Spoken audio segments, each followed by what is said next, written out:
In this video, I'm gonna see how many weeds I can find in one yard. I think there's quite a few. I'm filming this in springtime. There's a lot of mature, cool season weeds, maybe some perennial weeds, maybe some biennial weeds. I don't know, there's a lot of weeds. Hopefully by watching this video, you're gonna learn the names of a lot of the weeds in your yard. And learning the names, learning how to identify the weeds is one of the steps in learning how to control the weeds. Today's video is sponsored by Graham Spray Equipment. Funny story, I just ran into a guy who was working for a local pest control company. He says, hey, are you spraying prodiamine, which is a pre-emergent product we use a lot? I said, well, yes and no, and I was telling him I am, but normally I would already spray it by now. But anyway, he said, hey, I used to spray yards for another company, and I helped them get started with their spray, and they had a big mowing business. And he said, we went over to this company in Douglasville to get a spray tank. I said, Graham Spray Equipment? He said, yeah, Graham. We went over to Graham and bought a spray rig. He was talking about something that happened years ago. So Graham's got a reputation. If you need a spray rig for your business, go to grahamse.com or give those guys a call. So here's the yard. It's been mowed recently. Would have liked to seen it when it was not mowed, but it has been mowed. And what I'm gonna do is actually spray this yard, not show it in the video, but gonna try to control these weeds. And I'm in springtime, and there are a lot of mature weeds, which makes them easier to identify. So let's just get started. We're just gonna call them out. We're gonna walk through the yard and we'll see what we can find. Okay, hopefully there's gonna be some easy ones because I don't know the name of every weed. Let's start with this one. Number one, this is chickweed. Maybe I can spell some of these. Chick, C-H-I-C-K, weed, W-E-E-D. All right, number two. Surely you know what that big yellow flower is, and that's the leaf there. This is a dandelion. All right, number three. We've got this guy right here, wild geranium, or maybe Carolina geranium. Let's just say geranium. I don't know if it's wild geranium, Carolina geranium. Maybe that's the same weed, I'm not sure. You guys help me out in the comments. What about number four? This one can be slow to die. This is cudweed. Now it is a broadleaf weed. A lot of these broadleaf weeds, when I want to get fast results this time of year, I'll put change up in there, 16 ounces of change up. And that's what I actually sprayed on this yard. I think we're gonna get some pretty fast results. Possible that my counting gets off on this video too, but we're gonna try. Number five, another easy one. This regular old white clover. What about this one? This is one I see a lot of times and can help people identify. I got these little purple flowers. You see what the leaf shape looks like in case you see it when it doesn't have flowers. This is field madder. Field, F-I-E-L-D, madder, M-A-D-D-E-R. All right, number seven. Looks like the clover, but you see the little yellow flower on it. This one is oxalis, O-X-A-L-I-S, also known as yellow wood sorrel. Oxalis or yellow wood sorrel. Let me show you too. I saw it over here. I don't know if this is the same weed, a slightly different weed. This is also oxalis yellow wood sorrel. You see it kind of comes in purple as well. So I don't know if it's I don't know why one's purple and one's green. It might be two different variations of a very similar weed. Maybe somebody can help us out on that. But you may see it yellow, you may see it, I'm sorry, they all got yellow flowers. You may see it green, you may see it with the purplish tint. There's a good example of the green one with the yellow leaves, oxalis or yellow wood sorrel. I think that was number seven. Number eight, right here, heart-shaped leaf, purple flower. That is wild violet. A lot of times I'll use a quinclorac product to get that. I know with cool season grasses, people will use like triclopyr, I think, or triclopyr, I say triclopyr, however you say that. There's another good example. Number nine, we've got Poa annua. You see the seed head on there, the little white seed head, cool season weed, can really take over. We try to put our pre-emergent herbicide down early before it germinates, like in the fall, like September, October, where I'm at in Alabama. If you're trying to kill Poa later in the year with warm season grasses, you know, there's a lot of products out there, but it's slow to die. You might use Negate or Revolver. Those are a couple of two popular ones. For cool season grasses, sometimes they'll put a growth regulator on it just to make it not go to seed as quickly, where it's not as noticeable. All right, another thing I want you to notice is when you get over here to this zoysia grass, it's significantly thicker in a yard that has some shade. and there's virtually no weeds. I mean, significantly less weeds. You get over here Bermuda that's real thin because of the shade and had no treatments on it in a while, then, you know, it's got tons of weeds. I might be making a stretch here. Tell me if I'm wrong, but we're gonna go number 10. I think that's like a wild strawberry plant, but I'm not sure. All right, so let me just give you the update here in the video. I left that yard only identifying 10 weeds. I was a little disappointed in that. I've come to a different yard. We're gonna find more weeds because I don't wanna leave this at just 10 weeds. Let's do better. Let's keep going. All right, what about this one? I think this is some type of thistle. I'm not exactly sure which one. You see, as they get bigger, the thistles a lot of times have real spiky leaves, like sure enough pointy spikes on them.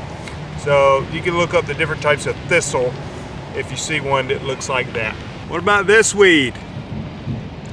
I believe this is called horseweed. You hear me say I believe because I can't always identify them either. But I think this is horseweed. Anybody in the comments can correct me. There's a classic example of the geranium. You see a large mature geranium there. Lots of the yellow wood sorrel. As I come over here, you're gonna notice a couple of really common ones that get confused a lot of times. The one over here, this is henbit.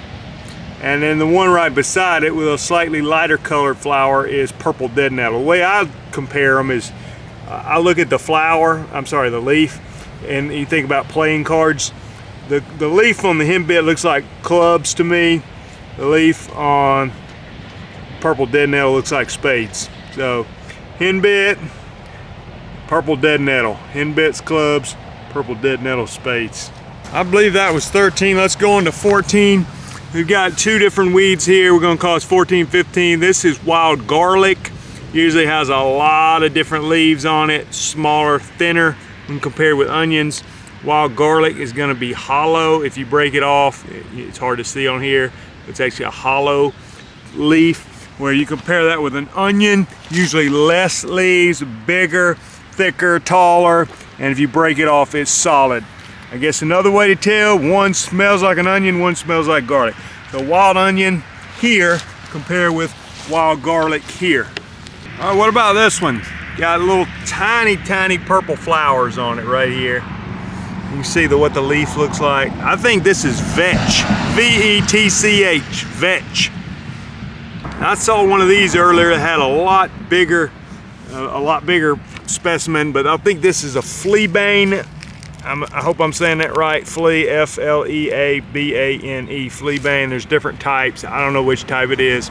And I saw some of these were a lot bigger with a lot of white flowers on them. I think this is another example of the fleabane. I'm not sure without it. Not quite blooming, full bloom yet. There's just a almost perfect example of wild violet. I know we saw it already, but look at that one. I think we're on 18, but I've probably lost count. This one can get gigantic, and this is tall lettuce. And I say gigantic, I mean probably 3 or 4 foot tall, but that's a decent sized one. This is tall lettuce. We're gonna call this number 19, and I feel very confident about this one. This is actually Bahia grass. I know some people make a lawn out of Bahia grass. I would consider it a weed. Weed's an unwanted plant in your lawn, and it's easy to identify when it puts up a big stalk with a seed head on it. But if you look at it in this small stage, and you pull it up, it typically has this pinkish purple look on the base of the plant there. That's one of the ways I'm able to identify it at a young age. Plus I just know kind of where it is in this yard. But anyway, this is Bahia grass. And then it's spring, but even early spring, but the nutsedge has already showed up. We'll call this number 20. I think this is yellow nutsedge. Yellow nutsedge typically has a sharper point on the end of it here. You know, not that that hurts, but a duller point on purple nutsedge. Yellow nutsedge usually stands up taller than the purple nutsedge, and it also is typically a little bit lighter color. It's not yellow, and purple nutsedge is not purple, but the purple typically is a darker plant than the yellow. So nutsedge is here. I'll probably be battling that all summer long. Let's talk just for a second about what to do if you have all those weeds in your lawn. You say, Jason, I've got all these weeds, what do I do? Well, I've covered this in other videos, but one of the main things is the timing of your application is very important. There's cool season weeds, warm season weeds. On the cool season weeds, like again, I'm going by my time zone here. I'm near Birmingham, Alabama. We want to spray a pre-emergent in September or maybe October to get ahead of those cool season weeds. A lot of these weeds right here, if I would have sprayed a pre-emergent in September, there would be significantly less weeds in this particular yard. A lot of times the homeowner doesn't react until they see the weeds and they're at a very mature state, not knowing that these actually could have been stopped early on back in the fall. Now, if you already have weeds, we're going to use what we call a post-emergent herbicide. Herbicide. People critique on whether you're supposed to have an H or not an H. But that's a product that's going to help control existing weeds in the lawn. So a lot of times a lawn care professional like me, we're going to spray a combination. We're going to have a pre-emergent in there and 1 or 2 or 3 post-emergent herbicide to try to knock out the weeds that are already in the lawn. Now, I might spray again in January. Let's just say I sprayed it in the fall and I got most of these weeds, but there was a few of them that snuck through and ended up still in the lawn. So I might be back in January, February to spray again. I'm gonna spray a pre-emergent like prodiamine that's gonna get ahead of those warm season weeds like crabgrass and other weeds that you're gonna see throughout the summer. But I'm also gonna put a post-emergent in there, maybe 2,4-D or some kind of combination product that will help control any cool season weeds that are already in the lawn. So that's kind of the basic idea as far as weed control. I'm gonna spray a pre-emergent ahead of the warm season weeds early in the year and put a post-emergent in there to get rid of any existing weeds. Then I'm gonna do the same thing in the fall, but at that time I'm trying to get ahead of the cool season weeds while knocking out any weeds that are existing in the lawn. After that, I'm doing a lot of spot treating weeds. You get some weeds that are just not going to be stopped by those applications. So let's just say the summer comes along and I've got nut sedge in the lawn. Well, I've got a nut sedge product that I can walk around and spray nut sedge with. You know, imagine that. And of course, we're going to focus on turf health. You saw the example where this zoysia grass was nice and thick and healthy and really hadn't had much nutrients. The funny thing about this yard is I used to spray this yard for the previous homeowner. He sold the house 3 years ago or something, and you see just how bad a yard can go because it used to look pretty good. Sold the house, and this lady called and wants her yard sprayed, and I show up and it's, you know, you saw it for yourself. So it can be turned around though, so that's good.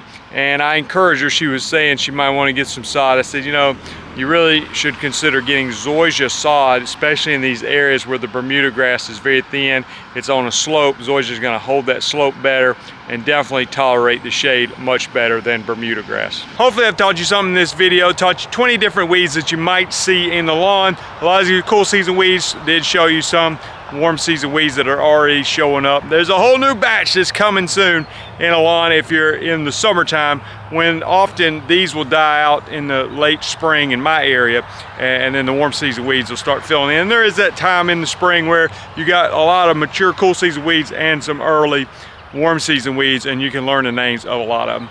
Thanks for watching. If you haven't done so, subscribe to the channel. There's tons of videos on here for weed control and how to have a better lawn and how to grow a lawn care business, particularly a weed control and fertilization business. If you need resources for that, you can go to lawncarelife.com.